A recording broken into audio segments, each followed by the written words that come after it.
No. There's no feeling more intense than starting over.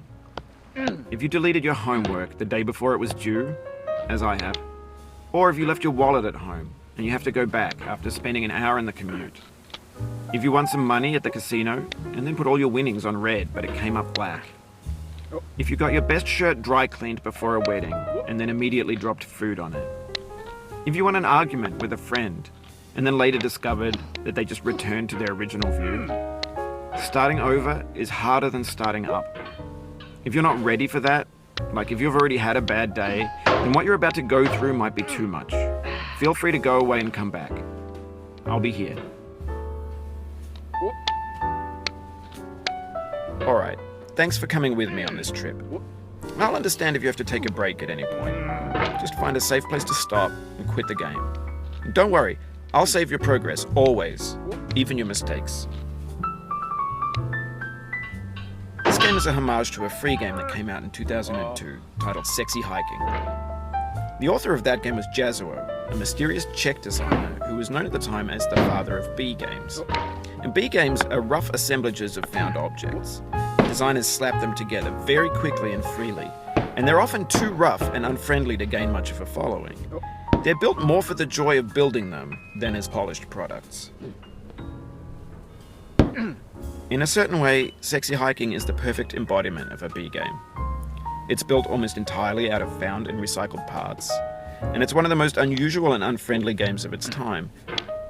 In it, your task is simply to drag yourself up a mountain with a hammer.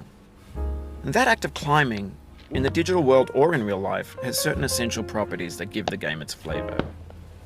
No amount of forward progress is guaranteed. Some cliffs are too sheer or too slippery. And the player is constantly, unremittingly in danger of falling and losing everything. Anyway, when you start Sexy Hiking, you're standing next to this dead tree that blocks the way to the entire rest of the game. It might take you an hour to get over that tree, and a lot of people never got past it. You prod and you poke at it, exploring the limits of your reach and your strength, trying to find a way up and over. And there's a sense of truth in that lack of compromise. Most obstacles in video game worlds are fake. You can be completely confident in your ability to get through them once you have the correct method or the correct equipment or just by spending enough time. In that sense, every pixelated obstacle in Sexy Hiking is real. The obstacles in Sexy Hiking are unyielding, and that makes the game uniquely frustrating. But I'm not sure Jazuo intended to make a frustrating game. The frustration is just essential to the act of climbing, and it's authentic to the process of building a game about climbing. A funny thing happened to me as I was building this mountain. I'd have an idea for a new obstacle, and I'd build it, test it, and it would usually turn out to be unreasonably hard. But I couldn't bring myself to make it easier. It already felt like my inability to get past the new obstacle was my fault as a player rather than as a builder. Imaginary mountains build themselves from our efforts to climb them, and it's our repeated attempts to reach the summit that turns those mountains into something real. When you're building a video game world, you're building with ideas, and that can be like working with quickset cement. You mold your ideas into a certain shape that can be played with, and in the process of playing with them, they begin to harden and set until they're immutable, like rock. And at that point, you can't change the world. Not without breaking it into pieces and starting fresh with new ideas. Oh, no. For years now, people have been predicting that games would soon be made out of prefabricated objects, bought in a store and assembled into a world. And for the most part, that hasn't happened, because the objects in the stores are trash. I don't mean they look bad or that they're badly made, although a lot of them are. I mean they're trash in the way that food becomes trash as soon as you put it in the sink. Things are made to be consumed and used in a certain context, and once the moment is gone, they transform into garbage. In the context of technology, those moments pass by in seconds. Over time, we've poured more and more refuse into this vast digital landfill that we call the internet. It now vastly outnumbers and outweighs the things that are fresh and untainted and unused. When everything around us is cultural trash, trash becomes the new medium, the lingua franca of the digital age. And you can build culture out of trash. But only trash culture. B games, B movies, B music, B philosophy. Maybe this is what digital culture is. A monstrous mountain of trash, the ash heap of creativity's fountain. A landfill with everything we ever thought of in it. Grand, infinite, and unsorted.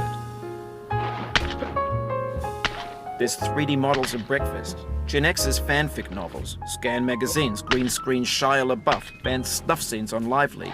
Facebook's got lifelike bots with unbranded adverts and candid shots of Kanye and Taylor Swift mashups, car crash epic failed GIFs, Russian dashcam vids, discussions of McRibs, discarded, forgotten, unrecycled, muddled, rotten, untitled.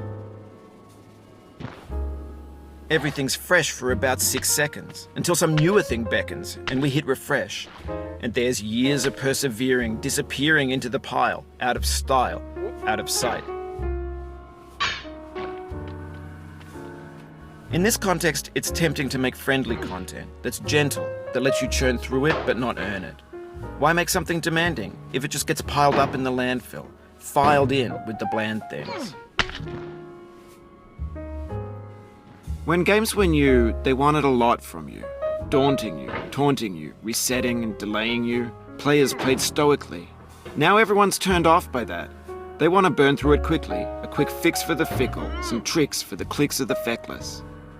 But that's not you, you're an acrobat. You could swallow a baseball bat.